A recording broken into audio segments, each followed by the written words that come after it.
Now I'm going to go back to my other paper plate, and the paint on this is dried, but I can still use it because I'm going to work with a lot of greens now. So this is step 7, the scrubland and the grass. So to make green, you remember that we get our yellow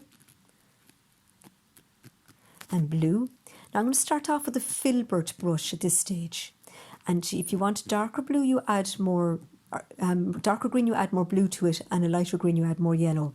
And I also put a touch of yellow ochre into this to knock back the greenness of the green.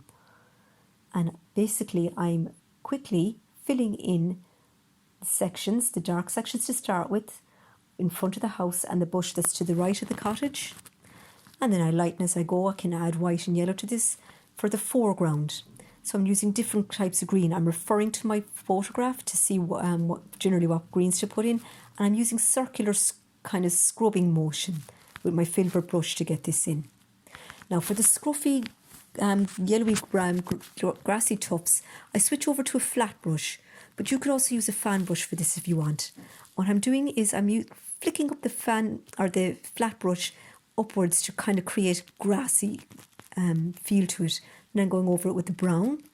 So I just keep building up the grassy area here.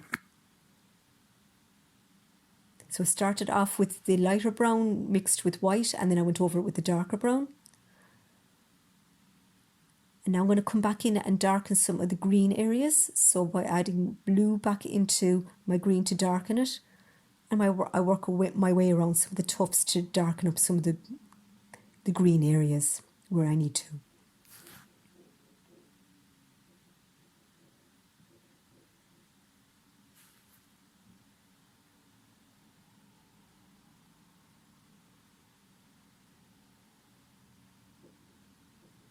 So take your time with this and work your way around the painting. Now I'm beginning to look at the painting as a whole. So I'm seeing, is everything balancing out? Do the colours sit well together? So while I am working section by section, I'm glancing my eye over the whole painting, because now I'm on to step 8, which is the final touches. For this stage, you're going to be using different sizes and types of brushes depending on what you are doing.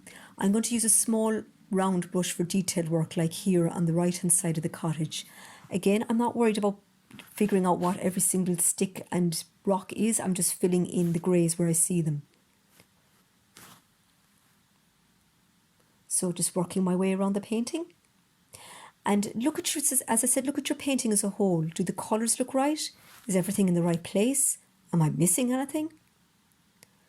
So I'm building up the dark tones where I need to make sure my painting looks balanced. I'm building up some more of that scrubland in the foreground.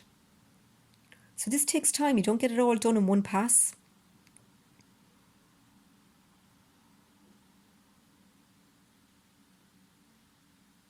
Now here I'm just adding a line directly underneath the cottage where it meets the ground, using the edge of a square flat brush. Now I'm going to mix up some grey, because there is an object there sticking up in the foreground, which is like a piece of wood or a stone. So I start off with a dark colour, so it's quite a dark grey, nearly a black, and then I just add in the highlights with a very light grey, nearly a white. I'm not worried about getting every single detail in. I'm just getting the indication of what it is. And then I'm just going to add a little tiny bit more detail to the walls. Again, if you did your painting bigger, you are going to spend more time now building up the walls. Build it up using dashes like I did for the gable end of the wall for the different types of stone. Now let's have a look at our painting. Now, we're nearly there. I'm just going to notice that the area on the right hand side here needs a little bit more work. So I just build up my greys using different tones of grey.